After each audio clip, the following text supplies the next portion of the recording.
Do is they ignore syllabus और exam pattern क्या है वो बहुत अच्छे से समझ नहीं पाते हैं। For example, syllabus of mains is very well defined. 4-5 page में इसका सिलेबस दिया हुआ है इन जीएस 1, 2, 3, 4। डिटेल्ड सिलेबस है। हर एक कीवर्ड आपको याद होना चाहिए। तो चाहे आप शुरुआत के जब 5-10 दिन स्ट्रैटेजी डिसाइड कर रहे हैं, उसी टाइम पे आप सिलेबस पूरा रट लीजिए।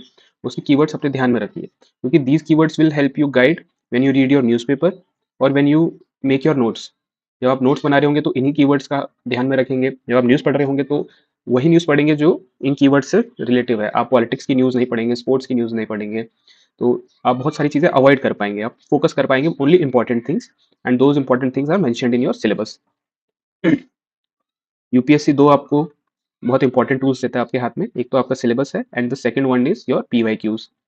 पीवाईक्यूज क्योंकि शुरुआत में आपको उतने अच्छे समझ नहीं आएंगे, इसलिए आप पहले सिलेबस को पढ़िए, उसके बाद पीवाईक्यूज को देखिए। तो आप बेटर मैप कर पाएंगे हर एक कीवर्ड से पीवाईक्यूज को, और अपनी प्रिपरेशन को बहुत कंसाइज और स्ट्रीमलाइन रख पाएंगे। तो जो ऑफिशियल सिलेबस है उसको अच्छे से पढ़िए। रेलेवेंट टॉपिक्स हैं, इररेलेवेंट टॉपिक्स हैं, उनको कवर करने की जरूरत नहीं है। न्यूज़ में भी उनको फिल्टर आउट कर दीजिए, उन पर नोट्स मेकिंग भी कॉम्प्रिहेंसिव बनाने की जरूरत है नहीं आपको। और सारे एरियाज पे आपके स्पेसिफिक नोट्स भी रेडी हो जाएंगे। तो do memorise your syllabus keyword points each and every line by heart.